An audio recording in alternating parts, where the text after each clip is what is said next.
Welcome to our channel. Kenapa India sangat kotor?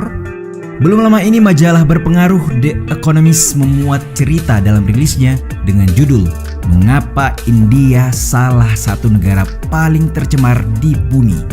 Sejalan dengan itu, Economic Times juga hadir melalui judul lainnya, yakni India sangat kotor bahkan menurut standar negara-negara miskin. Memang terdengar tidak menyenangkan, namun demikianlah yang sebenarnya. Bahkan tanpa data ilmiah pun, negara Bollywood itu memang dikenal dengan lingkungan tak terawatnya. Meski demikian, tetap saja kita tidak boleh membicarakannya tanpa penjabaran yang dilengkapi data. Dan karena itulah, data fakta hadir melalui penjelasan berikut. Tapi sebelum lanjut, kami ingatkan kembali untuk subscribe channel ini dan aktifkan lonceng notifikasi kalian untuk mendapatkan video edukatif dari Data Fakta.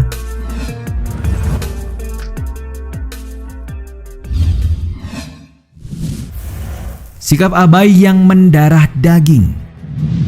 India tidak hanya dikenal lewat sejarah dan budaya yang panjang.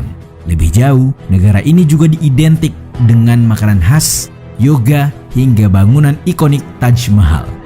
Sayangnya, di balik semua itu, India tidak bisa menyembunyikan wajah lain yang menampilkan citra dari kebiasaan buruk masyarakatnya. Di satu sisi, orang India dikenal telaten dalam membersihkan rumah sendiri. Namun di sisi lain, mereka seolah abai jika itu mencakup lingkungan yang lebih luas. Dan itu bisa dilihat dari banyaknya sampah yang mengotori jalan-jalan. Alih-alih merasa punya peran, mereka cenderung merasa bahwa pemeliharaan jalan dan fasilitas umum lainnya adalah tanggung jawab orang lain. Tidak ayal, mentalitas ini sudah mendarah daging dalam keberlangsungan hidup mereka. Ketika Mahatma Gandhi berkunjung ke Universitas Hindu Banaras pada 4 Februari 1916, ia menyampaikan dalam pidatonya mengenai sikap masyarakat yang abai mengenai kebersihan. Terlebih kebiasaan buruk meludah sembarangan. Namun yang terjadi selanjutnya adalah keadaan semakin memburuk bahkan setelah lebih dari 100 tahun berlalu. Perdana Menteri Narendra Modi pernah meluncurkan kampanye Swachh Bharat yang bertujuan untuk membersihkan India pada periode 2014 sampai 2019. Pemerintah membangun toilet rumah tangga, umum hingga komunitas. Selain itu, mereka juga turut dalam praktik pengolahan limbah padat. Meski pada akhirnya kampanye ini tidak menampilkan kesuksesan. Logikanya, menghadirkan lebih banyak tempat sampah dan toilet adalah mudah. Namun, menjaga fasilitas tersebut tetap bersih dan dapat digunakan adalah bagian yang amat sulit.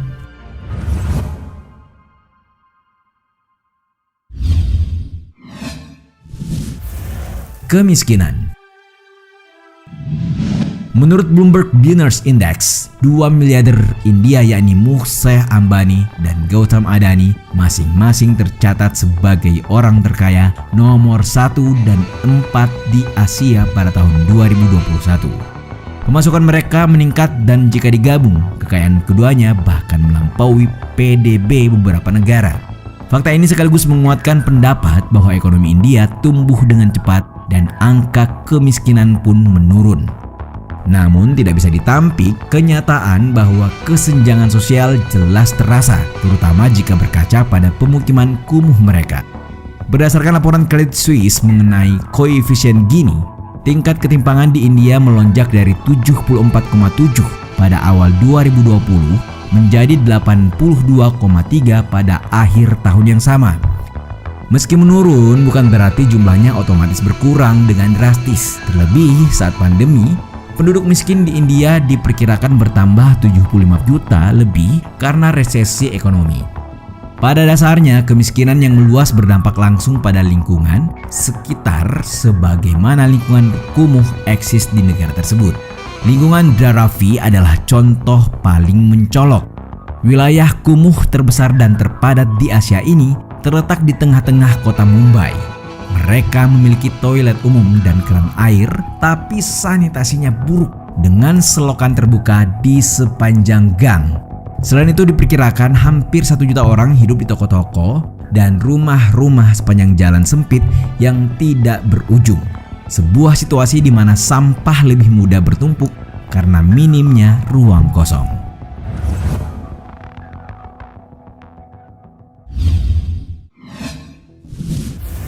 Kepadatan penduduk. Pada dasarnya, poin demi poin berhubungan satu sama lain. Bahkan sampai di sini dapat disimpulkan bahwa lingkungan yang kotor dimulai dari kesadaran, diperjelas oleh kemiskinan, dan diperparah oleh kepadatan penduduk. Sebagaimana diketahui bersama, India dikenal sebagai negara terpadat kedua setelah Cina. Sementara itu Amerika Serikat menempati urutan ketiga dengan jumlah penduduk yang hanya 1/4 dari populasi India. Nah, dengan populasi sekitar 1,4 miliar jiwa, India nyatanya memiliki sumber daya yang sangat terbatas, sebut saja seperti akses terbatas ke air bersih. Mereka juga mengonsumsi makanan yang tidak higienis, menghirup udara kotor, dan tinggal di lingkungan yang padat. Bahkan menurut laporan PBB pada tahun 2013, 626 juta orang atau hampir setengah dari populasi India hidup tanpa sanitasi yang memadai. Dengan begitu, luas dan jumlah orang serta infrastruktur yang memadai adalah hal terbaik yang harus ditawarkan rumah agar nyaman dan mendukung kebutuhan mereka. Kemudian sampai di sini, sampah adalah konsekuensi yang tak terelakkan. Belum lagi adanya fakta bahwa banyak orang dari pedesaan yang bermigrasi ke kota-kota besar seperti Mumbai dan Delhi. Setiap tahun hal itu terus berulang, di mana mereka datang untuk mencari pekerjaan atau masa depan yang lebih baik. Tapi yang terjadi kemudian adalah mereka justru berakhir dengan tinggal di daerah kumuh.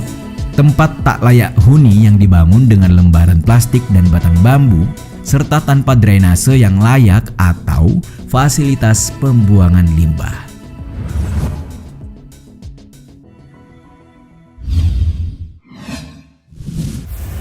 Mentalitas ikut-ikutan. Menurut kalian, dari mana sih sebuah kesalahan termasuk fatal tapi tak disadari? Itulah ketika kesalahan tersebut berulang dan menjadi kebiasaan untuk selanjutnya dimaklumi. Nah, kurang lebih demikianlah kultur yang terjadi di India. Sebenarnya bukan hanya India, banyak tempat termasuk Indonesia pun kadang melakukan hal yang sama. Gambarannya kurang lebih seperti ini.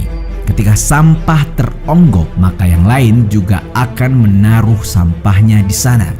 Tidak peduli ada tanda larangan, seolah-olah itu adalah kesalahan umum yang bisa dimaafkan. Tapi itu hanya sebagian kecil. Lebih dari itu, masyarakat India juga menganggap kasta petugas kebersihan sebagai sesuatu yang kelasnya lebih di bawah.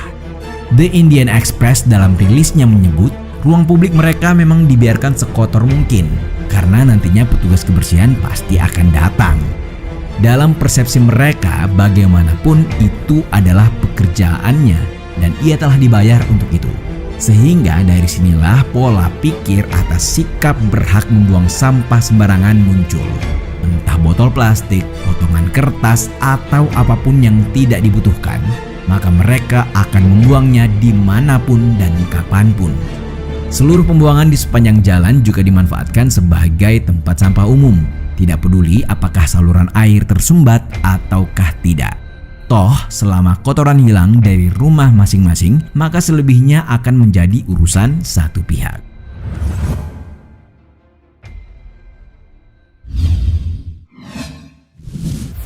Kurangnya layanan pemerintah. Terdapat sebuah kutipan yang berbunyi, India sudah mengirim roket ke bulan, tapi sebagian besar populasinya masih belum mendapatkan pelayanan yang layak, termasuk perumahan dan sanitasi yang layak.